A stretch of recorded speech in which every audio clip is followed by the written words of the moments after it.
আজকে আমি এই ভর্তা রেসিপি নিয়ে চলে এসেছি আপনাদের সামনে। পটলের ভর্তা। পটল তো অনেক রকমভাবে খাওয়া হচ্ছে, কিন্তু একঘেয়েমি খেতে আর না যদি ভালো লাগে তাহলে আমার মতো এরকম ভর্তা বানিয়ে খেতে পারেন। আর ভর্তাটা আমি কিভাবে বানাচ্ছি তাহলে আমার ভিডিওর মাধ্যমে দেখতে পাবেন। ভিডিওটা দেখুন, ভিডিওটা দেখে ভালো লাগলে ফলো দিয়ে রাখবেন, ইউটিউব দিয়ে দেখলে সাবস্ক্রাইব করে রাখবেন। আর মুখে রুচি না থাকলে এরকমভাবে আপনারাও বানিয়ে খেয়ে একবার দেখতে পারেন, ভালো লাগবে। পটলটা ভর্তা করার জন্য আমি পটলগুলোকে কেটে আর ধুয়ে নিয়েছি। এবারে নুন হলুদ মাখিয়ে দেবো।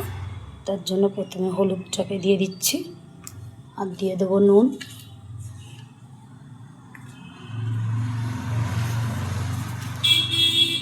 নুন আর হলুদটা ভালো করে মাখিয়ে নেব।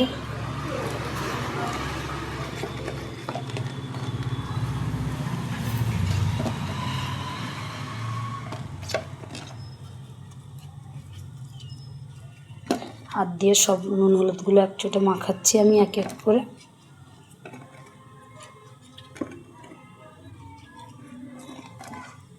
মাখিয়ে কিছুক্ষণের জন্য রেখে দেবো, 5 মিনিট, নরম হবে একটু। এবারে পটলগুলোকে আমি এক পিঠ উল্টে দেবো।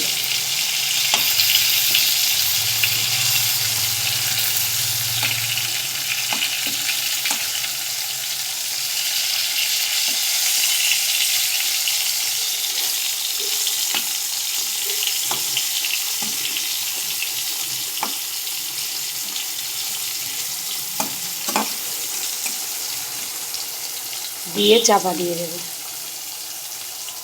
পটল ভাজাটা হয়ে গেছে, আমি এক সাইড করে তুলে নিচ্ছি।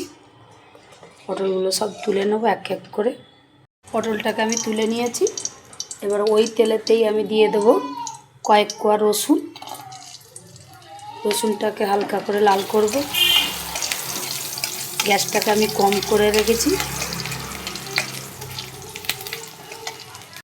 এবারে রসুনটাকে আমি একধার করে রেখেছি। দিয়ে দেবো পেঁয়াজ।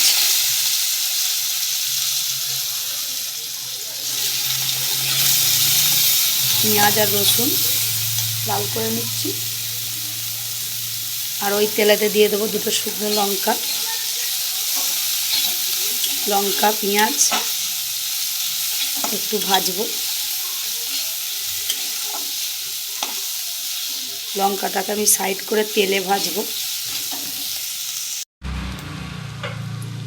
তেলটাকে আমি লঙ্কাতে দিয়ে দিয়েছি, পেঁয়াজগুলোকে সাইড করেছি, লঙ্কাটাকে ভালো করে তেলে ভেজে নেব। আর পেঁয়াজটাকে রসুনটাকে আমি ভালো করে বেশি ভাজিনি, শুধু হালকা একটু তেলে নরম করে নিয়েছি, কেন কাঁচা পেঁয়াজ গন্ধ লাগবে। আর ভেজে ভর্তা, তাই পেঁয়াজটাকেও ভাজলাম। লঙ্কাটাকে একটু লাল করে নেব। লঙ্কাটা ভালো করে ভাজা হয়ে গেছে, লঙ্কাটাকেও আমি সাইড করে দিলাম। এবারে দিয়ে দেবো একটু কালো জিরে। কালো জিরেটা আপনারা নাও দিতে পারেন, আমি কিন্তু দিচ্ছি। বিশেষ করে কালো জিরের অনেক রকম গুণ আছে, আর সুগার মানুষের খাবার, তাই একটু কালো জিরেটাকে আমি সব তরকারিতেই দিই, আপনারা নাও দিতে পারেন। এবারে একসঙ্গে সব মিক্স করে নিলাম, নিয়ে একটু ভালো করে ভেজে নিচ্ছি। এবারে এটাকে আমি সব একসঙ্গে ভেজে নিয়েছি, তুলে নেব। এবার আমি নিয়ে চলে এসেছি, সব তুলে নিয়েছি একসাথে। এবার শুধু একটু নুন দিয়ে লঙ্কাটাকে ছানবো। লঙ্কাটাকে এই যে ভেজে নিয়েছিলাম, লঙ্কাটাকে একধারে সাইড করব আর নুন দিয়ে মাখাবো। অল্প একটু নুন দিয়ে দেবো, যেহেতু পটলে নুন দেওয়া আছে। শুধু লঙ্কা আর পেঁয়াজটার জন্য আমি নুনটা দিচ্ছি। দিয়ে ভালো করে মাখিয়ে নেব। গরম আছে, তাই আস্তে আস্তে মাখাতে হবে। আর পটলগুলোকে ছানবো।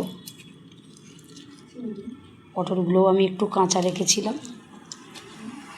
মানে ভাজার মতো করে ভাজা নয়, জাস্ট একটু সিদ্ধর মতো ভেজেছি। এবার এগুলোকে সব একসঙ্গে মাখিয়ে নেব।